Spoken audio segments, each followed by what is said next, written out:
So ayan 'no, so kamusta po mga ka-Streetwise? Ako po si Takero Miyamoto at welcome po sa aking munting channel. So mga kababayan, ito gagawan lang natin ito ng isang maiksing reaction video.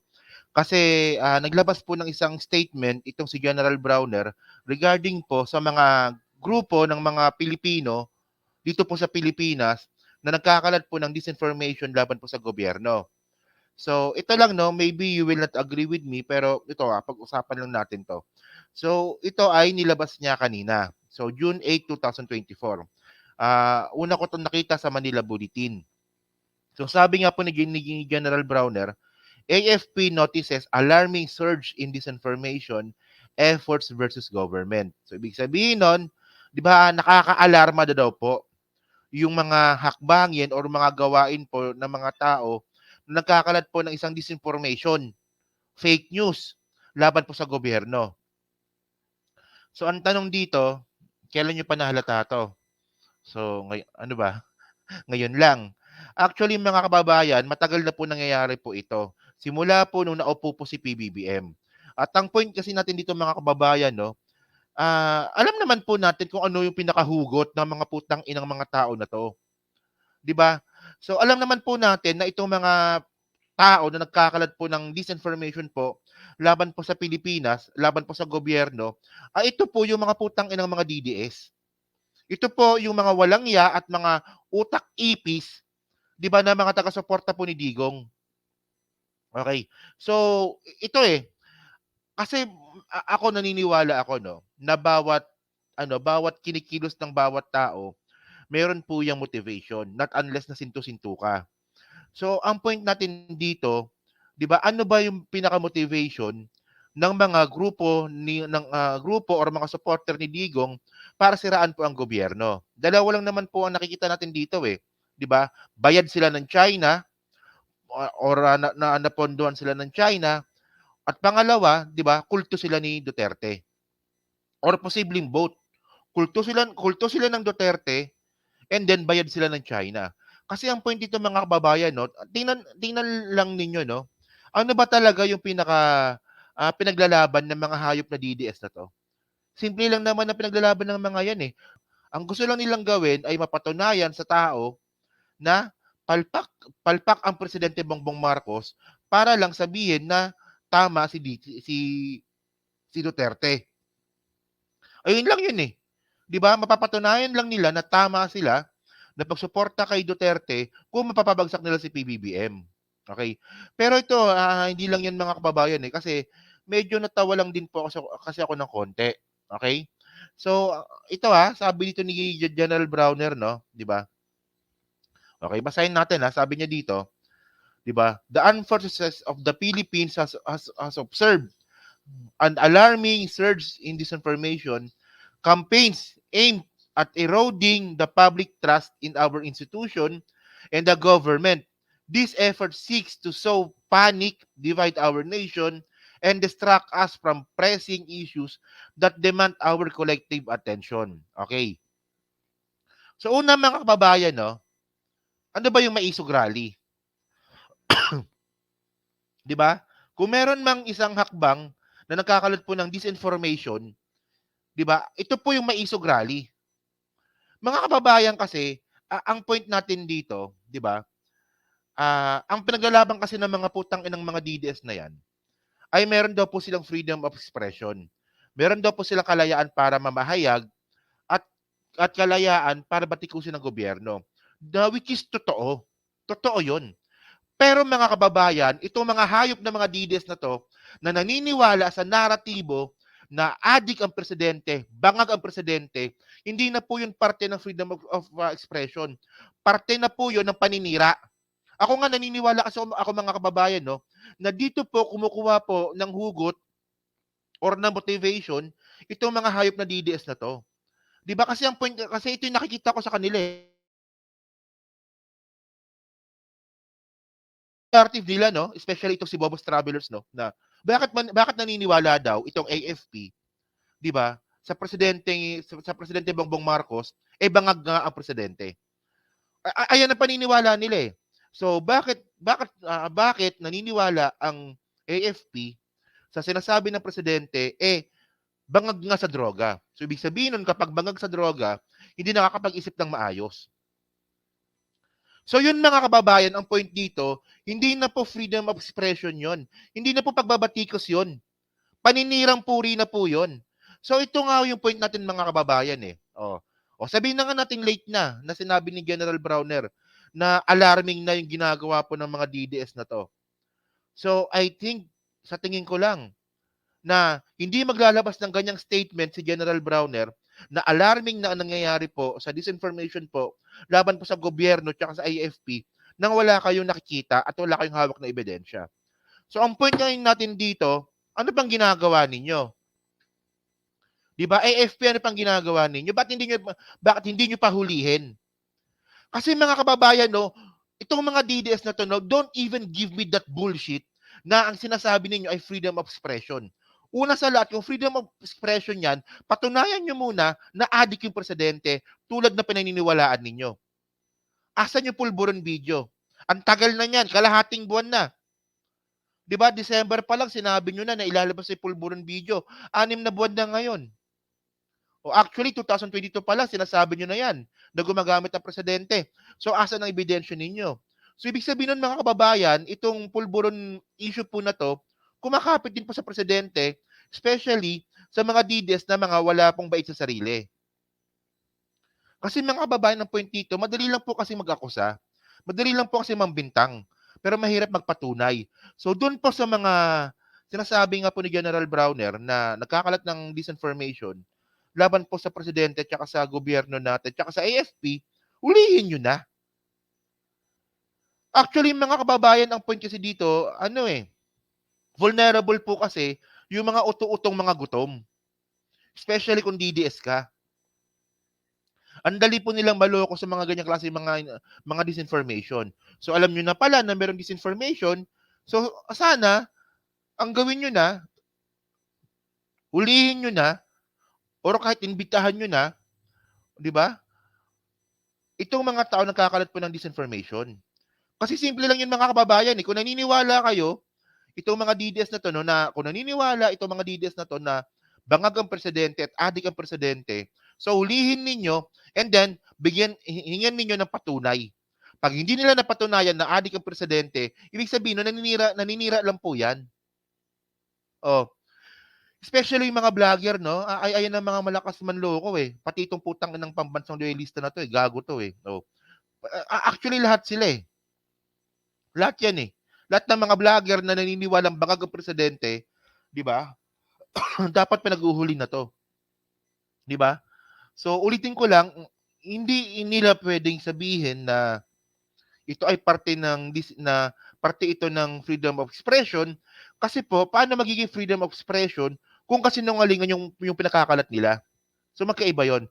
So ito ang haba na ng sinabi ko, so continue muna natin 'to. Sabi pa dito. Okay. In these trying times, it is crucial for every Filipino to remain vigilant and critical of the information they encounter and share. Disinformation not only distorts the truth, but also undermines our unity, making us vulnerable to external challenges that threaten our national security and stability. Okay.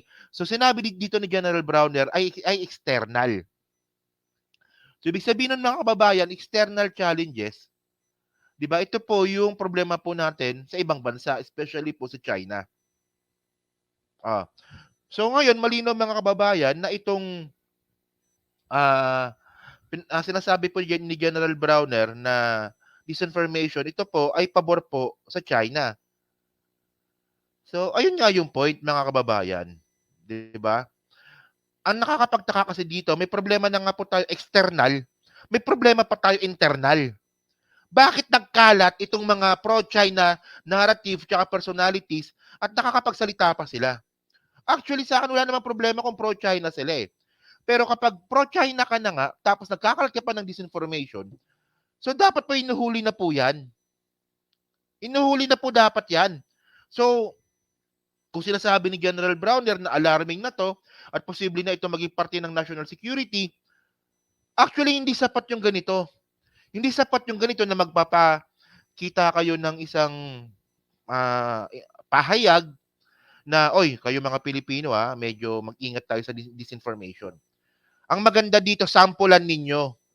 Minsan po kasi yung mga tatanga-tanga, especially yung mga gutom, hindi na po nila alam kung ano yung tama at mali regarding po sa politika at sa kaganapan sa Pilipinas kasi mas inuuna pa po nila yung kakainin nila sa araw-araw.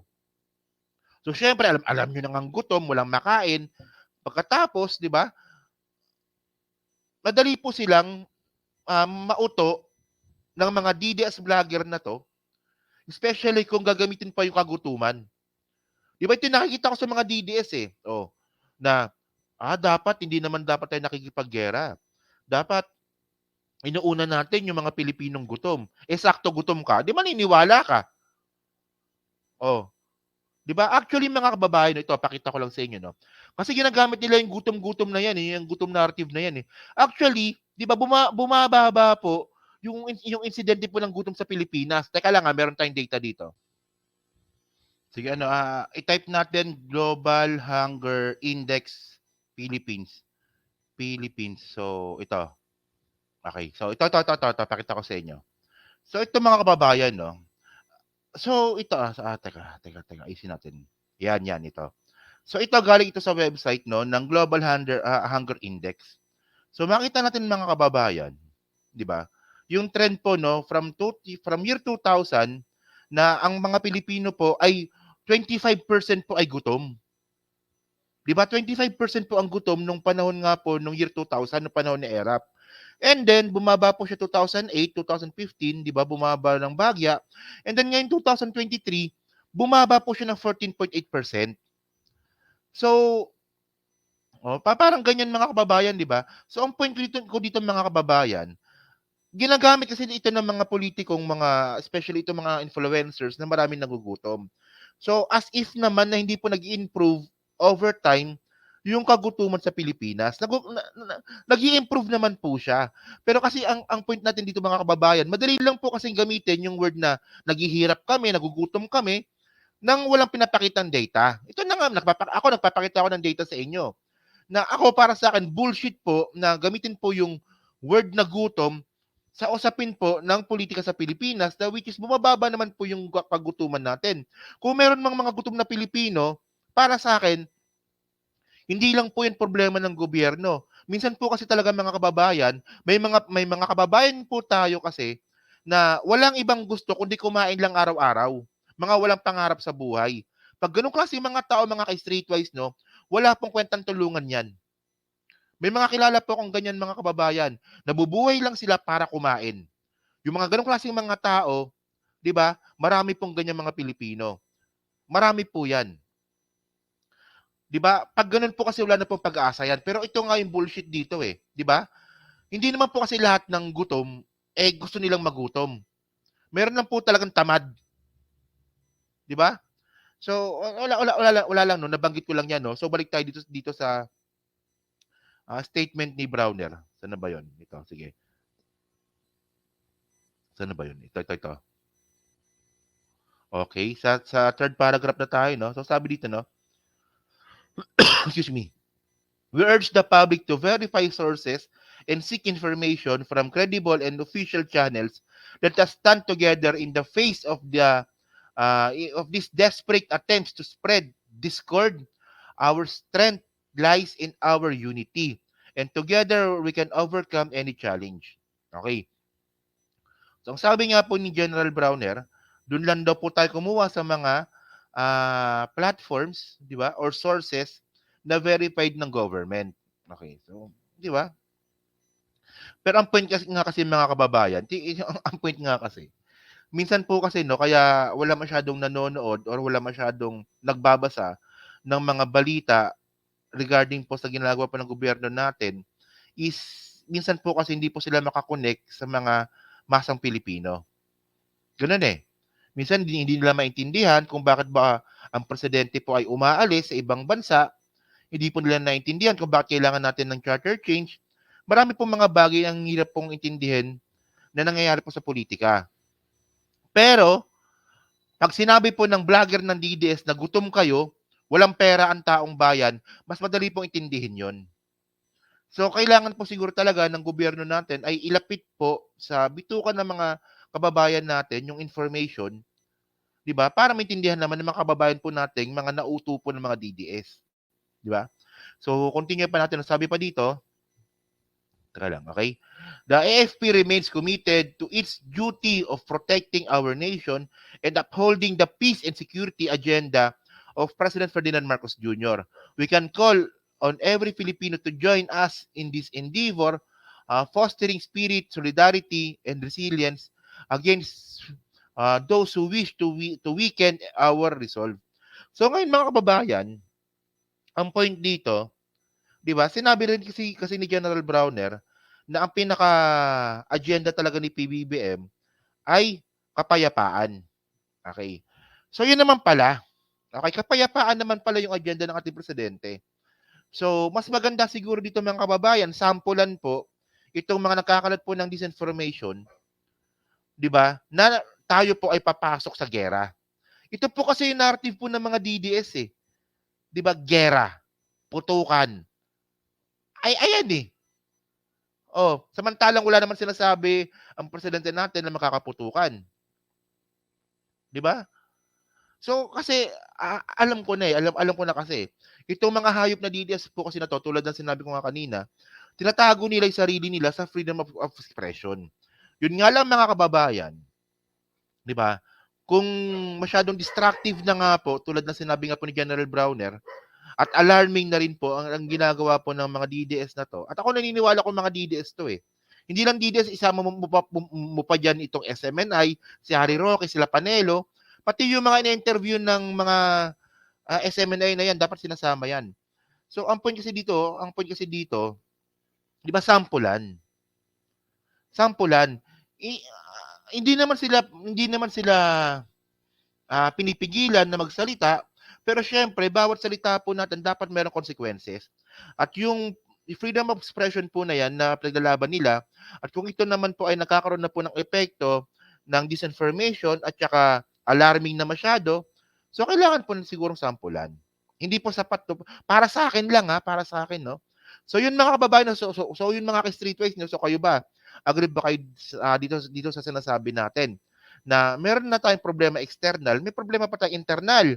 Kasi po may mga DDS po na nanggugulo at mga pro-China pa sila. Isipin nyo, no? 'Di ba itong mga DDS na to, mga tanga talaga to eh. Pro-China, pro-Kibuloy, pro-Arnie Tevez, pro-Bantag. Oh, isipin nyo, 'di ba? Mga sinto-sinto eh.